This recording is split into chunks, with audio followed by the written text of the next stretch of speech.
یہاں پہ کیا ہوا؟ یہ ججوں کا عمر عطا بندیال صاحب کا جو لاڈلا ہے اس کو اگر سزا مل جاتی، زمان پاک میں جب پولیس گئی تھی اور وہاں سے حملے ہوئے تھے تو اگر اس وقت سزا مل جاتی تو آج اس کا 9 مئی کا سانحہ، جس کو میں سانحہ کہتی ہوں، اس کا حوصلہ اس کو کبھی نہ ہوتا۔ کیا اس ملک میں سب سے چھوٹا جرم پولیس والوں کے سر پھاڑنا ہے؟ پولیس والے کسی ماں کے بیٹے نہیں؟ پولیس کے جو جوان ہیں وہ کسی بہن کا بھائی نہیں ہے؟ وہ بچوں کے باپ نہیں ہیں؟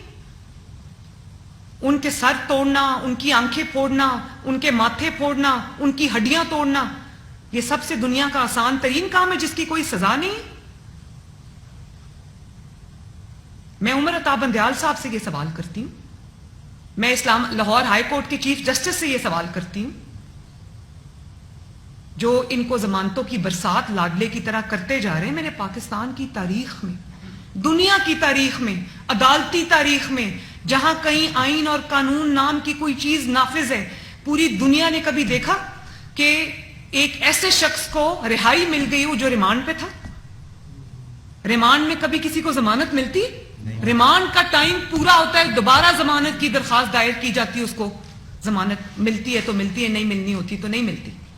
اور آپ یہ دیکھیں، ملٹری کورٹس پہ آج اعتراض ہے، اور جب سول یا سویلینز کی عدالتیں کیا کر رہی ہیں، جب آپ کا توشہ خانہ کا یا کوئی اور بھی کیس جاتا ہے نیب میں، عدالت اس کو سٹے دے دیتی ہے، یعنی کہ سٹے دے دیتی ہے کہ اس کے اوپر کاروائی ہو ہی نہیں سکتی، اس کے اوپر انویسٹیگیشن بھی نہیں ہو سکتی۔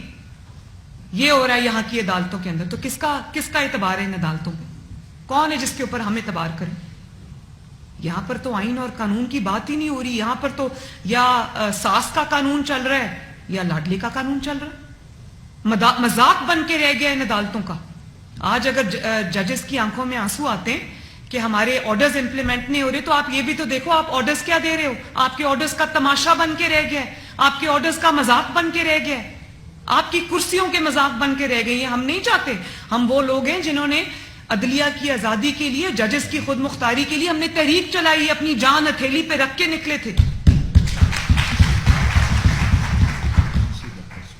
لیکن عدلیہ کی توہین کبھی بھی عدلیہ کے باہر سے نہیں ہوتی، کسی کی جرت نہیں ہے کہ توہین کرے۔ عدلیہ کی توہین ہوتی ہے تو عدلیہ کے اندر سے ہوتی، ان کے فیصلوں سے ہوتی، اور صرف اس لیے کہ ایک توہین عدالت کا ایک قانون بنایا ہوا ہے تو اس میں زبردستی جو ہے وہ عزت کرائی جائے، ایسے عزت نہیں ہوتی۔ عزت آپ کے فیصلوں سے ہوتی ہے، عزت آپ کے انصاف سے ہوتی ہے، انصاف پہ عمل درآمد سے ہوتی ہے۔ آپ ثاقب نثار کا جو آصف سعید کھوسا ہے وہ تو چھپ کے بیٹھا ہے، پتہ نہیں کس چارپائی کے نیچے گھسے ہوئے ہیں۔ ان کا بھی وقت آئے گا انشاءاللہ، سب کو حساب دینا پڑے گا۔ آصف سعید کھوسا صاحب آپ کو حساب دینا پڑے گا کہ جیل میں بیٹھے نواز شریف صاحب کو کیوں میسج بھیجا گیا کہ آصف سعید کھوسا کو بطور چیف جسٹس ایکسٹینشن دی جائے۔ نواز شریف صاحب نے کہا اپنا کاغذ پکڑو اور نکلو ادھر سے۔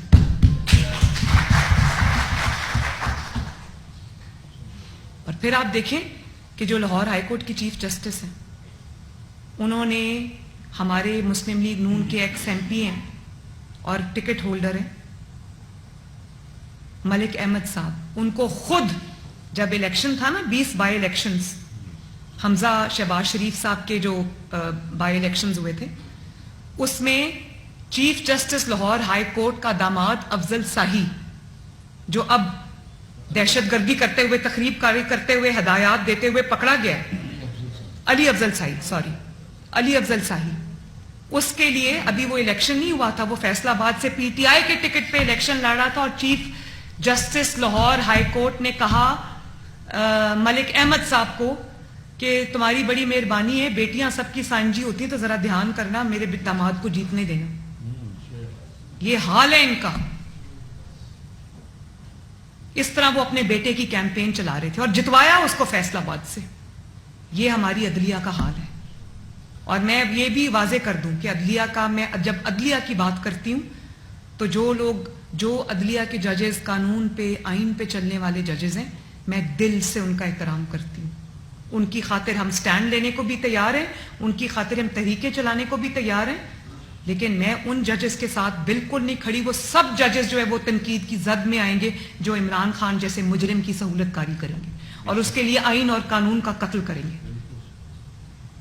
آج آپ دیکھیں, میں عمر عطا بندیال صاحب کو کہتی ہوں, آپ نے ماضی سے کوئی سبق نہیں سیکھا. آپ نے آصف سعید کھوسا, اگر وہ ابھی قانون کے شکنجے میں نہیں آئے, ایک دن آئے گا جب وہ قانون کے شکنجے میں آئے. اور میں ثاقب نثار ڈیم والے بابا جی کی کیا بات کروں, وہ تو کسی کو ویسے ہی چہرہ دکھانے کے قابل نہیں. اب تو اس کا بیٹا بھی ٹکٹیں بلیک کرتا ہوا پی ٹی آئی کی پکڑا گیا. یہ ان کا حال ہے. قدرت کی طرف سے یہ عبرت کے نشان بنے ہوئے ہیں, تو اسی ڈگر پہ عمر عطا بندیال صاحب بھی چل رہے ہیں. تو آپ کی عدالتیں جب لوگوں کو انصاف نہیں دیں گی تو پھر جو مظلوم ہے وہ کہاں جائے گا؟ اس وقت مظلوم کون ہے؟ اس وقت مظلوم ریاست پاکستان ہے. کون ہے مظلوم؟ میرا ملک مظلوم ہے اس وقت, کیونکہ میرے ملک پہ حملہ ہوا ہے. اور آپ دیکھیں اس قدر گھنونی انہوں نے حرکت کی ہے 9 مئی کو. مجھے جو شہداء ہیں, شہداء کی یادگاریں جلائی گئیں, ان کی تصویریں جلائی گئیں. شہداء کسی فوج کے نہیں ہوتے, شہداء قوم کے ہوتے ہیں. انہوں نے فوج کے لیے جان نہیں دی ہوتی, انہوں نے قوم کے لیے جان دی ہوتی ہے. انہوں نے اس ملک کی سرحدوں کے لیے جان دی ہوتی ہے جس ملک میں یہ 23 کروڑ عوام رہتی ہے. انہوں نے ہماری حفاظت کے لیے, کیونکہ ہم سوئے اور وہ جاگتے رہے, انہوں نے بارڈرز پہ جان دی ہے, انہوں نے ضرب عزم میں جانے دی, انہوں نے رد الفساد میں جانے دی. اور آپ نے جا کے ان کی یادگاروں پہ حملہ کر دیا. مجھے یہ بتائیں, جن کی یادگاروں پہ حملہ ہوا, جو اتنے فخر سے جن کے خاندان یہ کہتے ہوں گے کہ میرا بیٹا شہید ہے, میرا بھائی شہید ہے, میرا باپ شہید ہے. سوچیں, جب ان کی یادگاروں کو جلایا گیا, ان خاندانوں پر, ان کے لواحقین پر, ان کے ماں باپ پر کیا گزری ہوگی. شہید تو زندہ ہے, جس نے اپنے ملک کے لیے جان دی, جس نے اس قوم کے لیے جان دی, جس نے اس پرچم کو گرنے نہیں دیا, اس کے لیے جان دی. آپ کو شرم اور حیا نہیں آئی؟ آپ نے ان کی جا کر یادگاروں پر حملے کیے. اور میں وہ حیران ہو گئی. دیکھیں, اینٹی اسٹیبلشمنٹ بھی لوگ ہو سکتے ہیں, تنقید بھی کرداروں پہ ہو سکتی ہے, لیکن شہید سب کے ہیں. اور یہ شہید پہلی دفعہ ان کی یادگاروں پر حملہ نہیں ہوا. آپ کو یاد ہے وہ جو ہیلی کاپٹر جب کریش ہوا تھا تو آرمی آفیسرز شہید ہوئے تھے, جن میں جنرل بھی ایک شامل تھے. اس وقت عمران اور پی ٹی آئی نے وہ اس وقت بھی بد دعائیں دی تھی, وہ بھول گئے. اور آپ دیکھیں کہ وہ جو نشان ہیں, وہ جو شیلڈز ہیں, ان کو زمین پہ گرا کے ان کے اوپر پی ٹی آئی کے لوگوں نے چھلانگیں لگائیں, پاؤں کے نیچے روندا اس کو 9 مئی کو. کور کمانڈر ہاؤس کو تو چھوڑ دیں, جس طرح وہ کور کمانڈر ہاؤس کے اندر جا کے سکرینز توڑ رہے تھے, آگ لگا رہے تھے, قائد اعظم کے گھر کو آگ لگا رہے تھے. آپ کو حیا نہیں آئی؟ بانی پاکستان کا گھر آپ نے جلا دیا. اور کس ظلم اور کس تکبر میں جلایا آپ نے. اور آج آپ کہتے ہیں کہ مجھے ثبوت دے دو. ثبوت, اگر کوئی ثبوت مانگے عمران خان سے, کہتا ہے مجھے ثبوت دو, میں پکڑوا دوں گا. میں ثبوت دیتی ہوں. حسان نیازی کا وہ تصویر اس کو دکھا دو, جس نے وہ ایک وہ ڈنڈے کے اوپر یونیفارم پاکستان آرمی کی ٹانگی ہوئی حسان نیازی کی وہ تصویر آپ کو نظر نہیں آتی؟ سب سے بڑا ثبوت وہ ہے کہ تم ملوث ہو اس میں. کبھی کسی پاکستانی نے یہ سوچا یہ وردی کیا ہے؟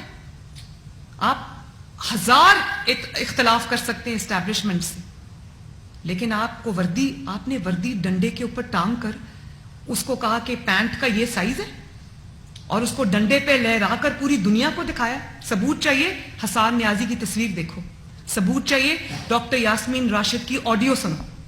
ثبوت چاہیے؟ ڈاکٹر یاسمین راشد کی وہ ویڈیو دیکھو جس میں کسی صحافی نے سوال کیا کہ آپ کور کمانڈر ہاؤس میں لوگوں کو لے کر گئی تھی, تو کہتی ہے ہاں تو لوگوں کو ہی لے کر جانا تھا, جانوروں کو تو لے کر نہیں جانا تھا.